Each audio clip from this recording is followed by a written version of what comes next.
Elon Musk is sorry. Elon Musk is sorry. Elon Musk, for the first time in his life of public derangement, is publicly saying he went too far. We've been reporting to you for months now that Elon Musk went too far, and the very first thing he did in government, which was to take food away from starving babies, from starving families in the middle of a famine in Sudan, and to take food away from starving people around the world who could always count on getting some food, and in many cases, enough food, in most cases actually, enough food to survive, and getting that food from us, from the United States of America, from the United States Agency for International Development, and we were always proud to deliver that food. Starving people usually didn't know where the food was coming from, but we did.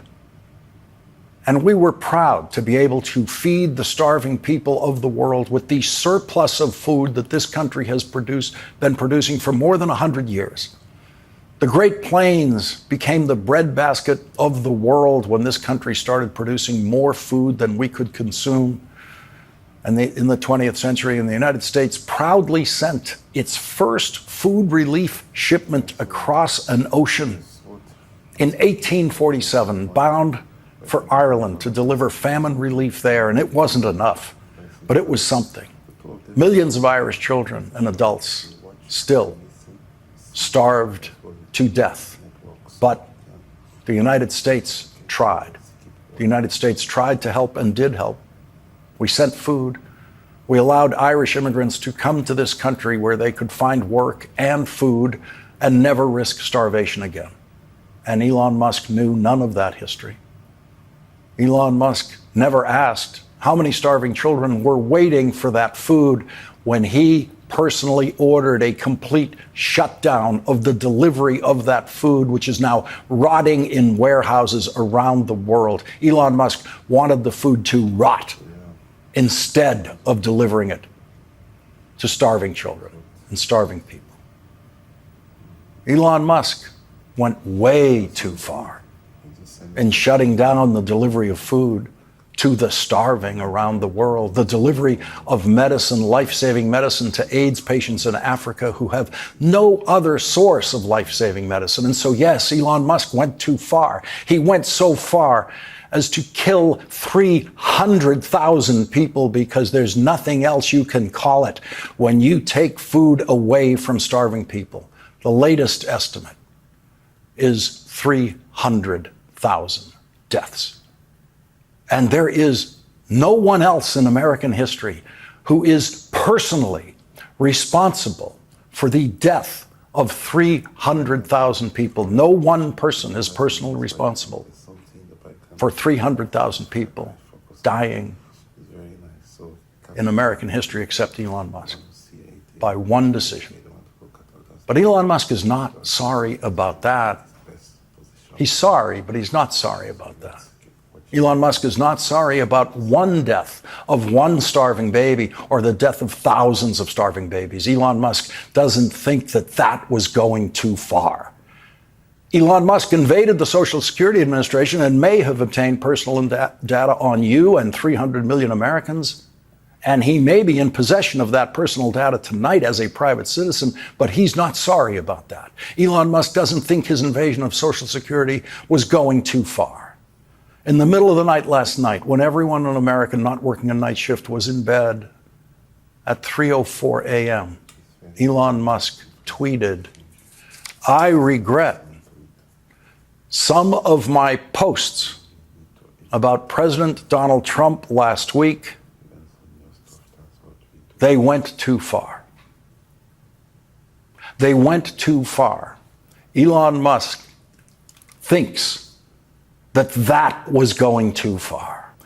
When Bill Gates, the former richest person in the world, said that Elon Musk was the richest man in the world, killing the world's poorest children, Elon Musk did not tweet, "I regret killing the poorest children in the world. I went too far."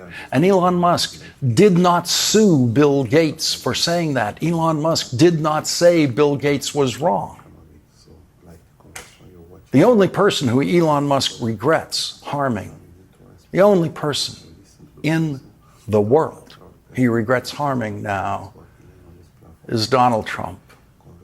After killing hundreds of thousands of people, that's what Elon Musk regrets. He regrets his tweets. And I know just how unbelievable this sounds, that the richest person in the world spent his time killing the poorest people in the world. But Bill Gates is an expert at saving lives in Africa. Bill Gates has devoted his life after stepping down from Microsoft to try to save lives in Africa, trying to stop the spread of malaria, trying to deliver clean water supplies and healthcare and mosquito nets and medical services and every single detail that supports public health among the most deprived people in the world. And the best estimates by the experts who Bill Gates knows, who know exactly what USAID was doing in Africa and around the world, now say that 300,000 people have died or will soon die because of what Elon Musk did to them by taking food away and taking medicine away. And the Washington news media does not care. Not one reporter in or around the White House or anywhere else who has had a chance to question Elon Musk has asked him about what it feels like to be the richest person in the world, killing the world's poorest children. They do not care. And because they don't care, because that news media does not care, they have added to this sensation of unbelievability about the behavior of the richest person in the world being far worse than the worst James Bond movie villain that has ever been imagined.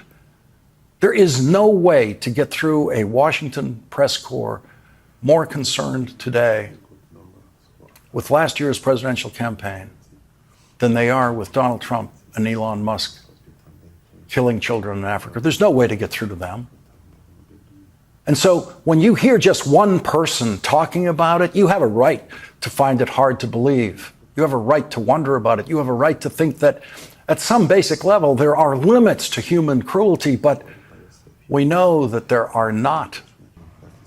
We have learned that time and again throughout history. Most of us grew up with an eye on unlimited human cruelty occurring somewhere else. When we learned about Hitler's death camps and the mechanized extermination of 6 million Jews, we could think that unlimited human cruelty is not American and could never be American, but it is now. And Elon Musk doesn't regret it. Elon Musk doesn't think he went too far. He regrets some of his posts, some of his tweets about Donald Trump, but he doesn't say which ones, and so we're left to wonder. Does he only regret the posts he deleted, like the one saying that Donald Trump was in the Epstein files, thereby associating the President of the United States with a convicted pedophile who killed himself in federal prison? It's not the first time Elon Musk has played around with accusations about pedophilia. When some kids were trapped in a flooded cave in Thailand in 2018, Elon Musk leapt forward with suggestions about how to save them that turned out to be impossible. And people who were experts about it knew they were impossible. And then Elon Musk decided to attack the person who actually knew how to save those kids and eventually did come up with a successful plan to save those kids. Elon Musk decided to call that man, whose name I will keep out of this discussion right now, the pedo guy. And when he was sued for that lie, Elon Musk's defense was it was a joke. And to save himself from a legal judgment against him, Elon Musk publicly said, "I apologize." Elon Musk said that word apologize to save what could truly have been a massive legal judgment against him. And so Elon Musk leaves us to wonder, has he now admitted to being a pathological liar who will throw around pedophilia as part of his pathological lying about anyone, as someone whose public statements can never be trusted? Is that what he's telling us? Or is Elon Musk telling us that he really does know something about Donald Trump and Jeffrey Epstein, and he is now going to cover up that truth for Donald Trump? Those are our only choices here. That's it. It's one or the other. And either way, it means that Elon Musk is willing to lie whenever it is convenient for him, and all future statements by Elon Musk should be evaluated as statements made by a now publicly admitted liar. And they are statements made by the person who Bill Gates says is the world's richest man killing the world's poorest children. And in Elon Musk's now desperate, knee-bent subservience to Donald Trump, he has decided to side with Donald Trump on what's happening in Los Angeles. Elon Musk retweeted a post that said, "Without Twitter, a majority of Americans would think Los Angeles was peaceful and public support would be against President Trump. Twitter is where the truth lives." That is a lie. Los Angeles is peaceful. Los Angeles has been peaceful every single day since the TV cameras were turned on a driverless electric car that was set on fire by a small group of protesters in a downtown section of Los Angeles where no one goes on weekends. Los Angeles was completely peaceful that day except for that one little fire. And a fire is not a riot and does not disrupt a city. More than 99% of Los Angeles has been peaceful every single minute since protests began in Los Angeles on Friday. Rupert Murdoch's pathologically lying propaganda channel has a banner up there tonight saying that Los Angeles is in its 6th day of rioting. Los Angeles has not had one day of rioting, not 1 hour of rioting, not one moment of rioting. One burning car is not a riot. We've seen more than that after big championship games in Los Angeles and elsewhere around the country. So Elon Musk is now back lying to benefit Donald Trump and lying about Los Angeles. The drivers of Los Angeles made Elon Musk rich. Tesla sales took off when wealthy Los Angeles liberals started buying the car before anyone else did. And then other wealthy California liberals all over the state started buying Teslas. And the money from California liberals made Elon Musk the richest person in the world. And he took that money and he gave that money to Donald Trump to make him president. And last week, Elon Musk tweeted taking credit for electing Donald Trump by providing the money that Donald Trump needed to win. And that is as legitimate a claim of credit for how that election was decided as any other that you will hear. How an election was won or lost is always actually a theory. There is never a single proof. But Elon Musk has a good case to make. And so what you're seeing in Los Angeles, the Trump attempted invasion of Los Angeles, was in effect paid for by Tesla money, paid for by Elon Musk getting Donald Trump elected to be the first president of the United States to order Marines to deploy against the law in America. We haven't seen the Marines yet in Los Angeles because someone seems to know it's against the law for them to try to patrol the streets of Los Angeles in any way and in any capacity.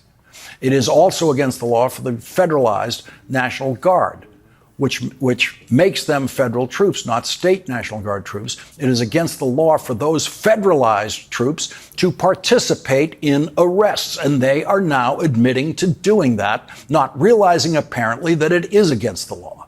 The commander in charge, Major General Scott Sherman, told the Associated Press today that National Guard troops already have temporarily detained civilians in the Los Angeles protests over immigration raids, but they quickly turned them over to law enforcement. He said those temporary detentions were in the past few days, and there haven't been many recently as things have calmed down in the city. The troops do not participate in the actual arrests or law enforcement activities and instead immediately let go of the person once police get them under control or put them in handcuffs. That means the troops actually do participate in the arrests. If you detain a person for another law enforcement official, you have indeed participated in the arrest. That makes it very likely that all of those arrests in which a member of the National Guard put hands on a person will be thrown out of court. If those National Guard troops are activated by a governor, that changes their capacity to participate in law enforcement exercises within that state. It also, as we've learned tonight, gets them paid. But that's not what happened here. What you're seeing in Los Angeles is the failure of Donald Trump's mass deportation promise to his followers. We have not had mass deportations. We have not had mass arrests. We have had small-scale deportations and small-scale arrests for a president who promised to deport 15 million people. That's 4 million people a year that Donald Trump would have to deport in his presidency. Donald Trump would need to have deported at least 1 million people by now, and he's not close to being on schedule. Donald has to deport hundreds of thousands of people. To be on schedule for deporting 15 million people, Donald Trump needs to deport 11,000 people a day, and he hasn't done that on a single day. Donald Trump is arresting dozens of people a day in this country, dozens. On Friday at a garment factory and a warehouse in Los Angeles, you got 46. That was for deporting 15 million people. Donald Trump needs to deport 11,000 people a day, and he hasn't done that on a single day. Donald Trump is arresting dozens of people a day in this country, dozens. On Friday at a garment factory and a warehouse in Los Angeles, you got 46. That was his big day, 46. And now he sent the National Guard and the Marines to deal with just the reaction to him rounding up 46 people when he's supposed to be rounding up 11,000 a day. So Donald Trump's mass deportation campaign has failed completely, and he knows it. And so he has put on this reality TV show using troops to try to convince his uninformed followers who are being lied to by Fox that the Trump deportation scheme is underway. 46. He got 46 on Friday. He's supposed to get 10,000 every day, and he's failing to do it every single day. And that is why Stephen Miller and Donald Trump told ICE agents to just go out where it's easiest to find people, and that is where you find the hardest working people in America. The people who are picking our vegetables in California, they're now being threatened by ICE agents. The people who are making our garments in garment factories, these are hardworking people. None of them are gang members. None of them are putting together drug deals at their sewing machines. They're the people who Donald Trump is getting because the mass deportation promise was always a lie. And the idea that the country is filled with easily findable, deportable criminals was always a lie. And Donald Trump is not finding and deporting criminals. If Donald Trump could deport a single dangerous criminal, he would parade that person in front of all of us and tell us exactly what crimes that person committed. And he hasn't done that once, not with one person. This is Donald Trump's hatred at work. And no American politician has wider ranging hatreds than Donald Trump. And no American politician has ever had wider ranging hatreds than Donald Trump, because Donald Trump's hatreds include every single American who did not vote for him. And that means most Californians. California will defeat Trumpism in the streets of Los Angeles, just as California defeated Donald Trump on every California ballot where his name has appeared. In California, Donald Trump has gone too far.